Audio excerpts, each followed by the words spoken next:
بسم اللہ الرحمن الرحیم۔ السلام علیکم دوستو، دنیا بھر کی خبروں میں آج آپ سنیں گے، لیکن اس سے پہلے اگر ہو سکے تو لائک اور سبسکرائب کا بٹن ضرور دبا لیں۔ شکریہ۔ روس کا کہنا ہے کہ امریکہ یوکرین کو سمارٹ ہتھیار دے رہا ہے، آگ سے کھیلنا بند کرے۔ امریکہ یوکرین کو الیکٹرانک وسائل سے لیس کرنے جا رہا ہے جس کے ذریعے ہتھیاروں کو سمارٹ بنایا جا سکتا ہے۔ عمران خان کا کہنا ہے کہ میں بے بس تھا، جنرل باجوہ فیصلہ کرتے تھے کہ کسے چھوڑنا ہے اور کسے بند کرنا ہے۔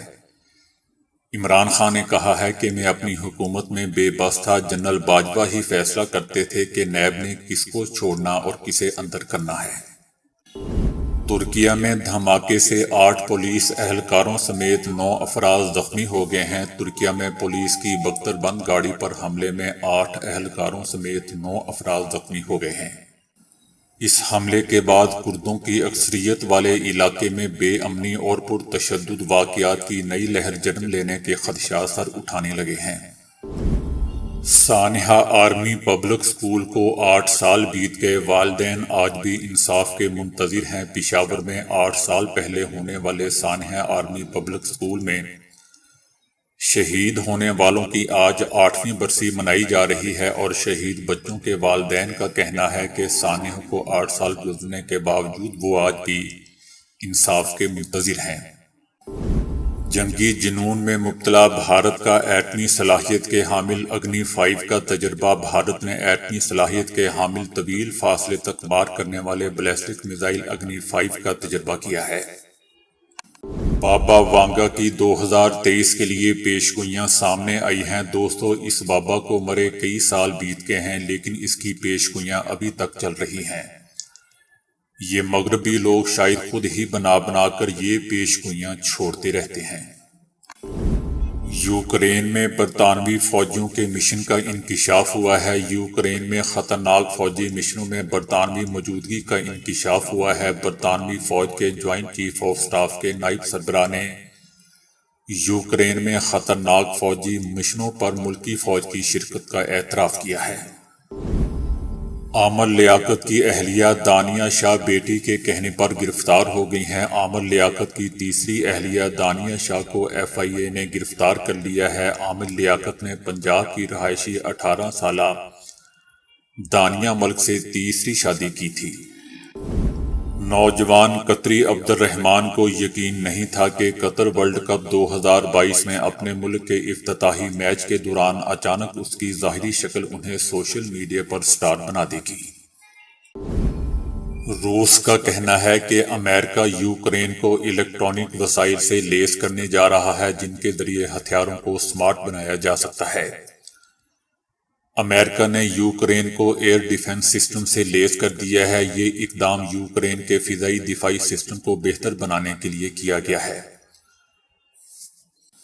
ایونجر دفاعی سسٹم بھی یوکرین کو دیے جا رہے ہیں جو کہ کم دوری تک فضائی اہداف کو نشانہ بنا سکتے ہیں۔ امریکہ نے جنگ یوکرین کے آغاز سے اب تک یوکرین کو $19 ارب سے زیادہ مالیت کی فوجی اور سیکیورٹی امداد فراہم کی ہے۔ امریکی کانگریس نے بھی آئندہ سال یوکرین کو کم از کم مزید $80 کروڑ کی امداد فراہم کرنے کا اعلان کر دیا ہے۔ روس نے پیٹریوٹ میزائل سسٹم سے لیس کیے جانے پر غصے کا اظہار کرتے ہوئے اسے ایک اشتعال انگیز اقدام قرار دیا ہے۔ امریکہ کو خبردار کیا گیا ہے کہ یوکرین کو ایسے ہتھیار دینے کے غیر متوقع نتائج سامنے آ سکتے ہیں۔ نیٹو کی توسیع میں اضافے سے پورا یورپ جنگ کی لپیٹ میں آ سکتا ہے اور اس کے اسی یک طرفہ زاویہ نگاہ اور یک قطبی ورلڈ آرڈر کے نظریے کی وجہ سے عالمی اداروں اور بین الاقوامی قوانین پر اعتماد اور بھروسہ کم ہوتا جا رہا ہے۔ امریکہ نے یورپ کو بھی جنگ کے دہانے پر لا کر کھڑا کر دیا ہے جس سے پوری دنیا میں آگ میں جھلس جائے گی۔ روس کا کہنا ہے کہ اب مستقبل کے عالمی نظام کے بارے میں فیصلے کا وقت آ چکا ہے کہ کیا ایک تسلط پسند طاقت کے راج کو قبول کیا جائے گا جو اپنی مرضی چلاتی ہو، یا پھر جمہوریت پر مبنی ایک منصفانہ اور کثیر قطبی ورلڈ آرڈر کا انتخاب کیا جائے گا۔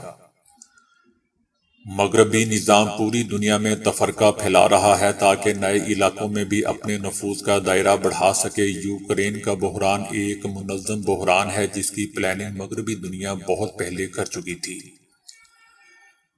امریکہ اور نیٹو یوکرین کی جنگ میں براہ راست ملوث ہیں۔ دوستو، روس نے اس سے پہلے بھی نیٹو ممالک کو ایک تحریر بھیج کر انہیں تجویز دی تھی کہ آگ سے کھیلنا بند کر دیں۔ عمران خان نے کہا ہے کہ میں اپنی حکومت میں بے بس تھا۔ جنرل باجوہ فیصلہ کرتے تھے کہ نیب نے کس کو چھوڑنا ہے اور کسے اندر کرنا ہے۔ عمران خان نے کہا کہ پاکستان میں جنگل کا قانون ہے، تمام چور اوپر آ کر بیٹھ گئے ہیں۔ حکومت میں آتے ہی انہوں نے پہلا کام اپنے کرپشن کے کیسز ختم کیے۔ سب چوروں کے باری باری کرپشن کیسز ختم ہو رہے ہیں۔ چھوڑنے اور بند کرنے کا فیصلہ جنرل باجوہ کرتے تھے۔ عمران خان کا کہنا تھا کہ میں نے اپنی حکومت پوری کوشش کی کہ ان کے کیسز میچور تھے۔ نیب کہتا تھا کہ ان کے کیسز میچور ہیں، لیکن پیچھے سے ہمیں اجازت یا آرڈر نہیں ہے۔ جنرل باجوہ اجازت نہیں دیتے تھے کہ وہ فیصلہ کرتے تھے کہ نیب نے کس کو کتنا دبانا ہے اور کب چھوڑنا ہے اور کب اندر کرنا ہے۔ شہباز شریف کا کیس ہی نہیں لگتا تھا، میں وزیر اعظم بے بس بیٹھا ہوا تھا۔ شہباز شریف کے بیٹے نے اپنے ملازمین کے نام پر پیسے منگوائے، لوگوں کے ضمیر خرید کر ہماری حکومت ہٹائی گئی۔ ترکیہ میں پولیس کی بختر بند گاڑی پر حملے میں 8 اہلکاروں سمیت 9 افراد زخمی ہو گئے ہیں۔ اس حملے کے بعد کردوں کی اکثریت والے علاقے میں بے امنی اور پرتشدد واقعات کی نئی لہر جنم لینے کے خدشات سر اٹھانے لگے ہیں۔ میڈیا پر متاثرہ سفید بس کو ملبے سے بھرے روڈ پر کھڑا دکھایا گیا ہے، ایک چھوٹی گاڑی کو بھی دکھایا گیا ہے، تاحال کسی گروپ نے حملے کی ذمہ داری قبول کرنے کا کوئی دعویٰ ابھی تک نہیں کیا ہے۔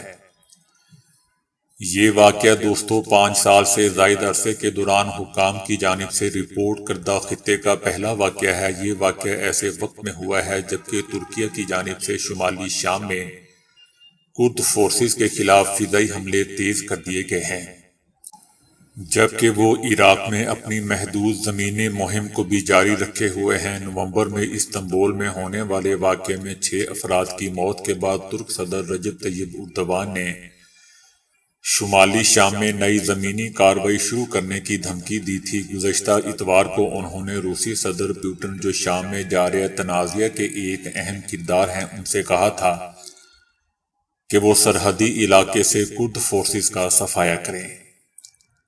کالعدم کردستان ورکرز پارٹی، جسے ترکیہ اور اس کے مغربی اتحادیوں نے تخریب کار تنظیم قرار دیا ہوا ہے، اس نے خطے میں ماضی میں ہونے والے کئی حملوں کی ذمہ داری قبول کی ہے۔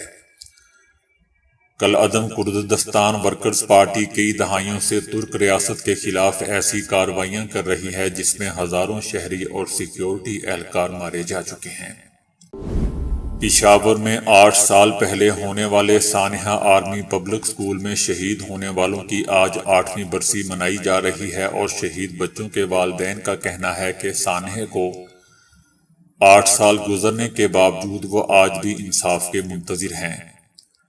سانحہ آرمی پبلک سکول ملکی تاریخ کا سیاہ ترین باب ہے، جب تخریب کاروں نے بزدلانہ کارروائی کرتے ہوئے سکول پر حملہ کیا تھا اور 130 سے زائد طلبہ سمیت 150 افراد کو شہید کر دیا تھا۔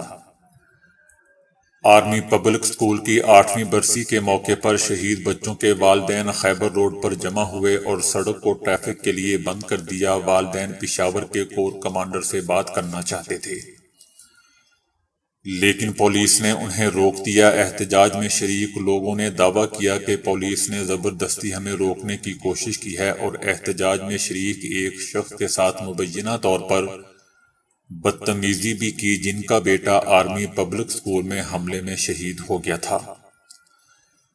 انہوں نے شکایت کی کہ حکومت اور اعلیٰ حکام کی جانب سے آرمی پبلک سکول کی تقریب میں شرکت نہیں کی گئی۔ بعد میں مظاہرین نے خیبر روڈ کی ایک جانب جانے والی سڑک کو بلاک کر دیا، جس کے نتیجے میں ٹریفک جام ہو گیا۔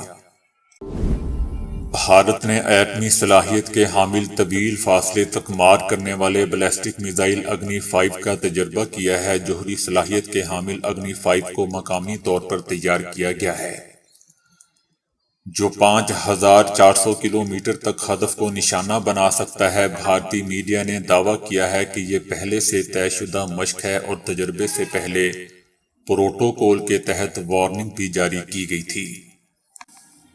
دوستو، اللہ خیر کرے۔ بھارت کے مقامی میزائل حملے میں شاید اتنے خطرناک نہ ہوں، لیکن تجربے کے دوران ان آوارہ سے میزائل کا کچھ پتہ نہیں ہوتا کدھر نکل جائیں، چلاتے کہاں ہیں اور یہ جاتے کہاں ہیں۔ یہ چیز زیادہ خطرناک ہے۔ آپ جانتے ہیں کہ ایسا پہلے ہو چکا ہے۔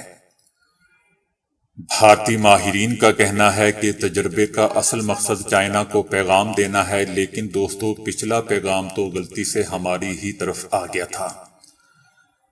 بہرحال میں اپنے کمنٹس نہ ہی دوں تو بہتر ہے، کیونکہ کچھ ریسپیکٹڈ صارفین کو میری سچی باتیں بری لگتی ہیں۔ 2 روز پہلے بھارتی ریاست اروناچل کی لائن آف ایکچوئل کنٹرول پر ایک بار پھر بھارتی اور چینی فوج کے اہلکاروں کے درمیان جھڑپ ہوئی تھی، جس میں متعدد بھارتی اہلکار زخمی ہو گئے تھے۔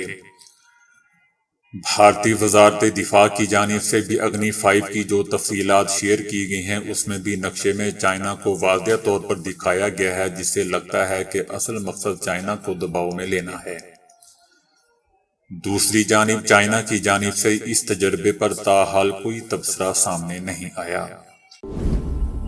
بابا وانگا کی 2023 کے لیے پیشگوئیاں سامنے آئی ہیں۔ دوستو، اس بابا کو مرے کئی سال بیت گئے ہیں، لیکن اس کی پیشگوئیاں ابھی تک چل رہی ہیں۔ یہ مغربی لوگ شاید خود ہی بنا بنا کر یہ پیشگوئیاں چھوڑتے رہتے ہیں۔ بہرحال اس نابینا خاتون بابا وانگا نے اپنی زندگی میں سال 5080 تک کی پیشگوئیاں کی ہوئی ہیں، جن میں سے متعدد پیشگوئیاں حقیقت ثابت ہوئی ہیں۔ جڑی بوٹیوں کے حکیم اور مذہبی پیشوا بابا وانگا نے 2023 کے حوالے سے دعویٰ کیا تھا کہ زمین پر رہنے والے لوگ خلائی مخلوق کے حملے میں مارے جائیں گے، اور یہ حملے بڑے ممالک میں متوقع ہیں۔ نجومی کے مطابق 2023 میں زیادہ تر بچے لیبارٹریز میں پیدا ہوں گے، اور 2023 میں بھی لوگوں میں بچوں کو لیبارٹریز میں پیدا کرنے کے رجحان میں اضافہ ہوگا، جبکہ لوگ اپنے بچوں کی پیدائش سے پہلے ان کے رنگ اور خصوصیات کا بھی انتخاب کر سکیں گے۔ سال 2023 سے متعلق بابا وانگا نے ایک خوفناک دعویٰ یہ بھی کیا تھا کہ اس سال ایک پاور پلانٹ میں بڑا دھماکہ ہوگا جو زہریلے بادل بننے کا باعث بنے گا، جس سے ایشیائی ممالک متاثر ہوں گے اور عجیب و غریب بیماریاں جنم لیں گی۔ اس بلغارین خاتون نے 2023 کے حوالے سے دعویٰ کیا تھا کہ زمینی مدار کی تبدیل ہونے کے واضح امکانات ہیں، جو ماحولیاتی تبدیلی کا باعث بنے گا، اور اس سے گلوبل وارمنگ میں اضافہ ہوگا، جس سے انسانوں کے لیے شدید مشکلات پیدا ہوں گی۔ بڑے ممالک کی جانب سے دوسروں پر مہلک حیاتیاتی ہتھیاروں کا استعمال کیا جائے گا، جس سے ہزاروں انسان جان سے ہاتھ دھو بیٹھیں گے۔ یوکرین میں خطرناک فوجی مشنوں میں برطانوی موجودگی کا انکشاف ہوا ہے۔ برطانوی فوج کے جوائنٹ چیف آف سٹاف کے نائب سربراہ نے یوکرین میں خطرناک فوجی مشنوں میں ملکی فوج کی شرکت کا اعتراف کیا ہے۔ ایسی حالت میں کہ جب مغرب کی جانب سے روس کے خلاف یوکرین کی وسیع اور جامع حمایت جاری ہے، پہلی بار اس جنگ میں برطانوی فوج کی موجودگی کا انکشاف ہوا ہے۔ برطانیہ کے ایک اعلیٰ فوجی افسر نے خبر دی ہے کہ برطانوی مرینز ہائی رسک مشن کے تحت یوکرین میں موجود ہیں۔ جوائنٹ چیف آف سٹاف کے ڈپٹی چیف اور برٹش رائل مرینز کے سابق سربراہ رابرٹ میگوان نے اعتراف کیا ہے کہ برطانوی مرینز یوکرین میں ہائی رسک فوجی مشن پر ہیں۔ اس برطانوی لیفٹیننٹ جنرل کے مطابق برطانیہ کی فوج نے یوکرین کے اندر انتہائی حساس ماحول میں خفیہ آپریشنز میں اپنی ذمہ داریوں پر عمل کیا ہے۔ لیفٹیننٹ جنرل میگوان کا یہ اعتراف کسی اعلیٰ فوجی افسر کی جانب سے پہلی بار اس بات کی تائید ہے کہ روسی حملے کا سامنا کرنے کے لیے یوکرین میں برطانوی مرینز بھی تعینات کیے گئے تھے۔